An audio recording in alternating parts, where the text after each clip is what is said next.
J'étais dans une classe où la moitié des élèves préparaient les concours pour les écoles de commerce.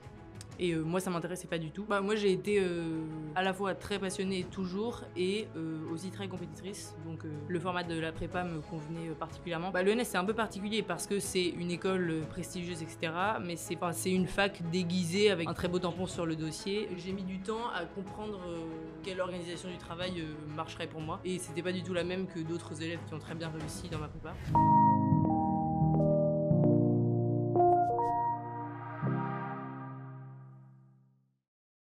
Salut Lucie, Salut. ça va? Oui, très bien, et toi? Eh bah écoute, parfait, on est parti ensemble pour une quinzaine de minutes pour revenir un peu sur ton parcours. Voilà, expliquer comment est-ce que tu es passé de la prépa AL à l'ENS, ce que beaucoup d'élèves, je pense, veulent quand on est en prépa littéraire.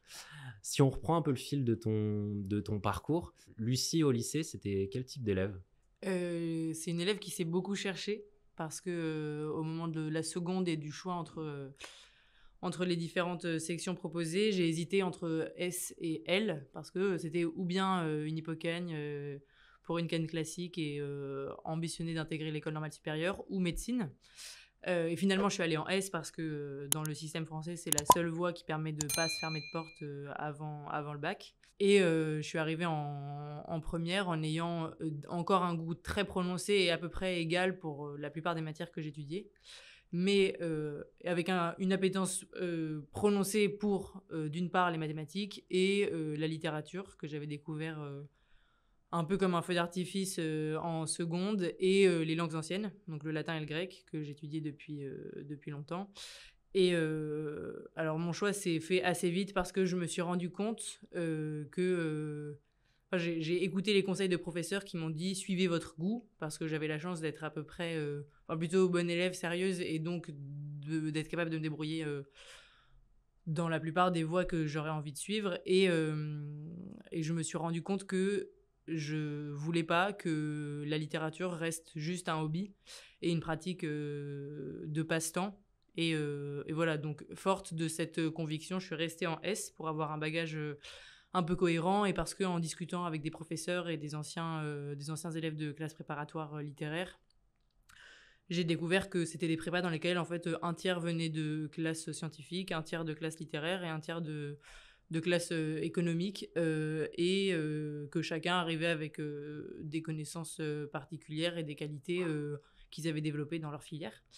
Et donc, je suis allée en hypocagne à la fin d'un bac S spé maths, mais option latin et grec, en étant absolument ravie de pouvoir me délester de ces matières scientifiques qui avaient fini par m'intéresser un peu moins que la littérature, et de découvrir vraiment l'histoire et vraiment la philosophie que j'avais fréquenté, survolé les années de première et terminale scientifique.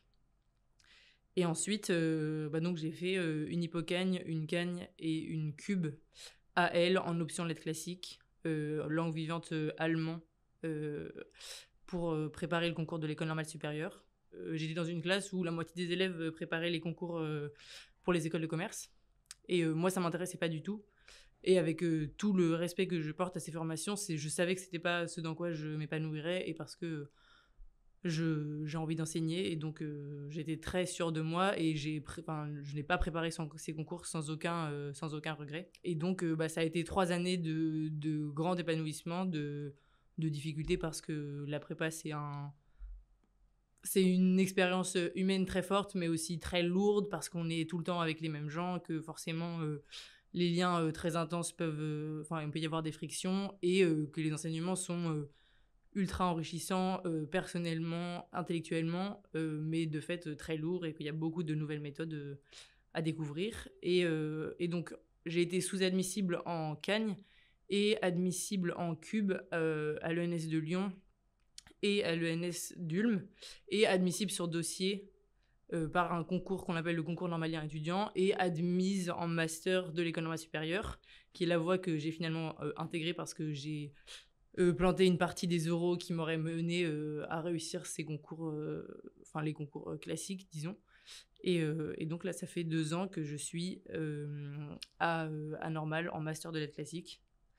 et où je vais rester encore un an je pars un an en échange dans le cadre de l'école normale en Angleterre, et ensuite je vais préparer l'agrégation un an là-bas, et peut-être que si je fais une thèse, je la ferai avec sous la direction d'un professeur de l'école. Est-ce que tu voulais l'ENS ou rien au début, en arrivée, en prépa, ou pas du tout? Parce que j'ai l'impression qu'il y a un gap entre la Lucie qui voulait médecine ou aller en prépa parce qu'elle voulait approfondir ses connaissances en philo, et aujourd'hui la Lucie qui est dans son truc à l'ENS et qui sait précisément ce qu'elle veut faire de sa vie.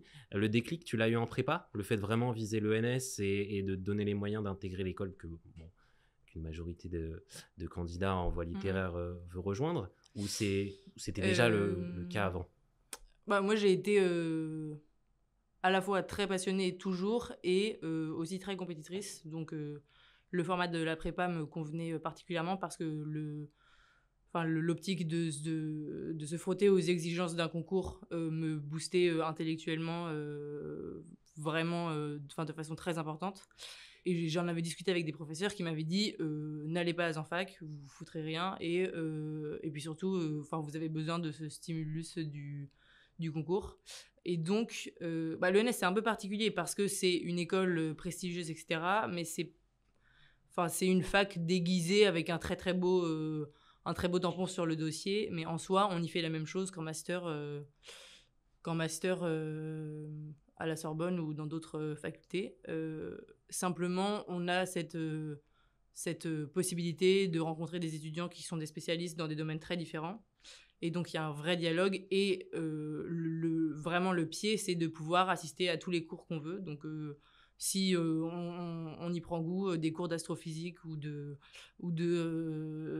syriaque ou d'économie ou de droit appliqué, etc.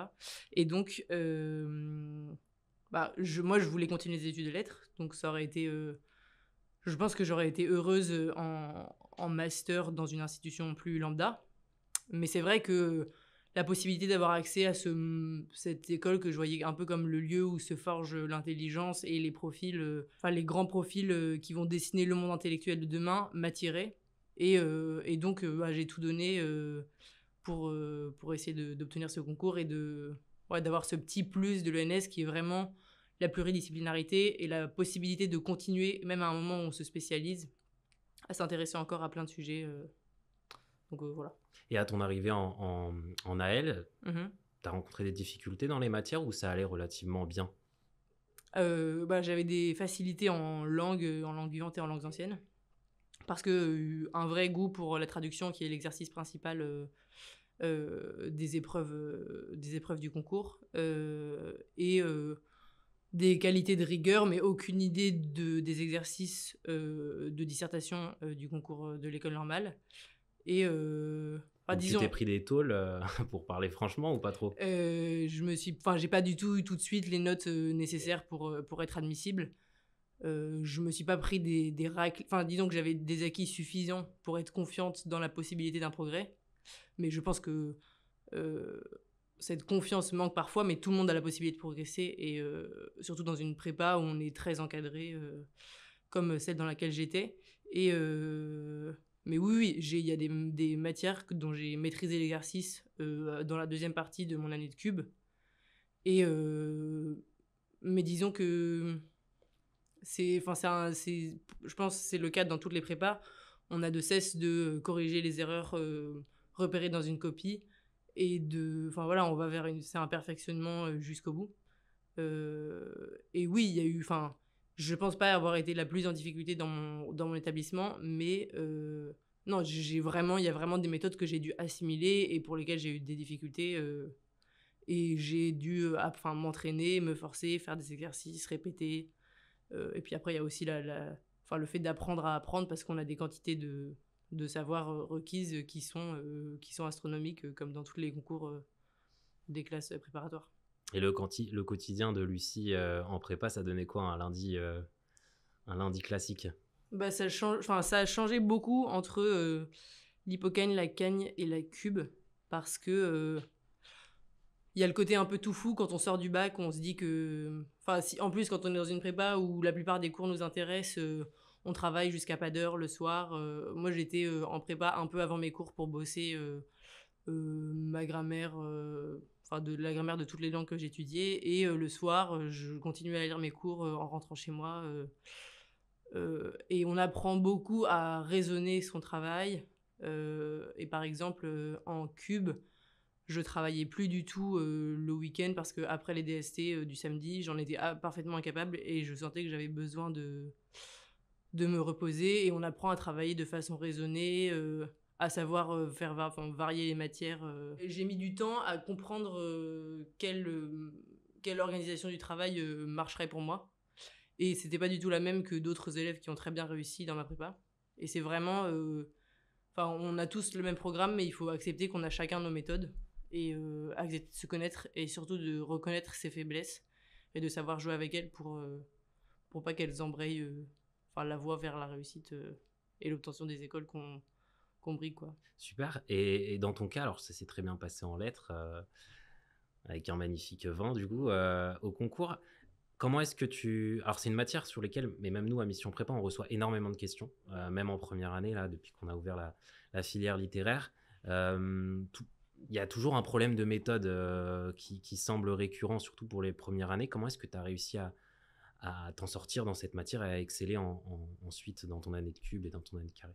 Alors, c'est une matière que les professeurs, je pense, qui déjà intéresse pas toujours tous les étudiants en littérature. L'exercice est assez particulier parce que beaucoup y voient le côté ultra futile de l'enseignement de la littérature et qui conçoivent la dissertation, la composition française comme un exercice de sophiste où on manie vraiment le discours de gens qui ont écrit pour rien et pour un nombre ultra restreint de gens qui s'intéressent aux grandes questions de la littérature. Et c'est difficile de comprendre l'exercice comme quelque chose d'autre, de différent d'une discussion de pédants qui veulent se poser des questions qui concernent et intéressent très peu de monde. Donc la question de l'intérêt...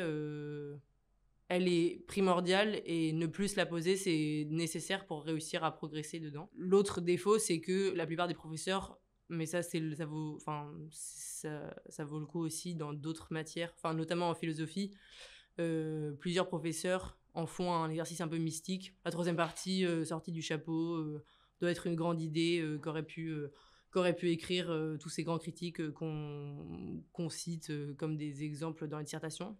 Et donc, moi, ce qui m'a vraiment aidé, et j'ai eu un passage à vide dans mes 3 ans, en Cagne et au début de la cube, c'est de comprendre qu'en fait, c'est un exercice méthodique, que la citation, elle s'analyse comme on analyse un discours, on isole le propos du critique cité. On comprend que c'est une thèse qui est sortie de son contexte et que c'est justement ça qui en fait quelque chose de problématique qu'on doit questionner. Et en fait, la première partie, la seconde partie, elles se font très logiquement. Et la troisième partie, ça tient pas du tout à l'invention de l'élève ou à une capacité à se poser des questions. La question de la littérature avec un grand L de façon un peu géniale. C'est aussi un dépassement. On comprend que c'est une solution comme une astuce dans une dissertation en mathématiques. C'est juste... essayer apprendre à cibler la faiblesse sur laquelle on peut revenir, le petit mot qui fait que quand on a réussi à le cibler dans la citation, on réussit à le trouver dans toutes sortes de citations qu'ils nous ont proposées. Et voilà, c'est accepter que c'est un moment où on va parler de beaux textes, etc. Mais qu'en fait, ce qui prime, c'est la rigueur. Et d'ailleurs, les copies qu'on voit quand on lit des archives ou des corrigés proposés par le jury de l'ENS qui sont disponibles sur le site, c'est des choses qui sont très rigoureuses, qui parfois proposent une belle étude de tel ou tel passage majeur de la littérature, mais en fait sont d'abord un exercice très rigoureux de quelqu'un qui propose un discours organisé et qui va droit au but. Et je pense que c'est la difficulté, et c'est une difficulté que j'ai rencontrée avec des élèves que j'ai aidés aussi dans le cadre de Mission Prépa, c'est de démystifier l'exercice et accepter de suivre une méthode sur un exercice qui paraît ultra futile, et en fait est surtout d'abord un exercice de raisonnement. C'est très clair, et d'ailleurs c'est bien que tu rebondisses dessus, le fait que tu aies participé aujourd'hui et que tu participes activement à un coaching, à l'aide pour les étudiants dans le cadre de Mission Prépa, que tu fais aussi en langue rare, en langue ancienne, donc le grec et le latin. Et c'est pareil en fait, le problème est le même, on reçoit énormément de questions sur sur ces langues, on a l'impression que c'est soit on est bon, soit on est mauvais. Est-ce que c'était ton cas? Est-ce que tu avais déjà une maîtrise de ces matières ou, et deuxième question, comment est-ce que tu fais pour enseigner à quelqu'un qui n'a pas le niveau une matière comme le latin ou comme le grec? Moi, c'est des matières que j'ai maîtrisées assez tôt parce que j'ai eu la chance d'avoir de très bons professeurs dès le collège et donc une maîtrise ultra rigoureuse et solide de la grammaire latine et grecque. Et ensuite, aussi un goût pour l'étude et la recherche du style d'un auteur et essayer de le transcrire dans une traduction de concours. Disons, les élèves que j'ai pu aider et qui cherchent à réussir ces versions, donc ces exercices de concours, sont des élèves qui ont compris le travail qu'il fallait fournir et c'est sûr que s'ils ne respectent pas le contrat principal de maîtriser juste la base de la langue, comme on doit connaître ses déclinaisons en allemand parce que sinon personne ne nous comprendra. Une fois qu'ils ont accepté ça, c'est vraiment essayer de leur transmettre la tournure, essayer de comprendre l'esprit grec ou l'esprit latin qui fait qu'on va penser les choses de cette manière, essayer de leur transmettre, disons, le canevas pour comprendre la façon dont cette langue se construit et le mettre en parallèle avec la façon dont le français se construit. Mais c'est, là encore, je pense pas que tous les cagneux de France soient appelés à devenir des grands traducteurs, des traducteurs qui deviendront des traducteurs littéraires ou dans les grands, des interprètes dans les grandes réunions internationales, mais c'est un exercice qu'on maîtrise à force de rigueur et surtout à force d'entraînement. Et je pense que tout élève qui est aidé dans un cadre particulier peut progresser, et c'est aussi la difficulté majeure qu'on rencontre dans les prépas classiques, c'est qu'on a des classes avec des niveaux très disparates et que donc le professeur a du mal à trouver, ne peut littéralement pas proposer un enseignement à plusieurs vitesses. Et c'est vraiment, je pense, un des grands avantages de ces cours particuliers, des cours de mission prépa, c'est de se mettre à la vitesse de l'élève et de cibler tout de suite les problèmes qui vont pas pour lui. Et en fait, on balise petit à petit toutes ces difficultés, et ce qui fait qu'à la fin, il arrive à faire au moins quelque chose de rigoureux, si ce n'est quelque chose de vraiment stylisé, une traduction qui devient élégante et qui peut ambitionner d'obtenir une des meilleures notes au concours. Très intéressant. Alors, sur un tout autre sujet, on remarque qu'on a assez peu d'informations en fait sur l'ENS. C'est assez... il y a un voile sur l'ENS, tous les étudiants visent cette école, mais finalement on se rend compte qu'on n'a pas beaucoup d'informations et on découvre à notre arrivée à l'ENS ce qu'on y fait. Est-ce que tu peux nous donner une semaine type à l'ENS, ce que tu y fais, et concrètement depuis ton arrivée à l'ENS, qu'est-ce qu'on y fait pour un peu lever le voile sur cette école? Ouais. Alors, une des principales différences, parce que moi j'ai donc pas mal d'amis qui sont allés plutôt en école de commerce, c'est qu'il y a un vrai travail personnel dans la continuité. C'est différent du travail en prépa, mais disons que c'est tout de suite une introduction à la recherche, aux méthodes de recherche dans toutes les matières auxquelles on peut s'intéresser.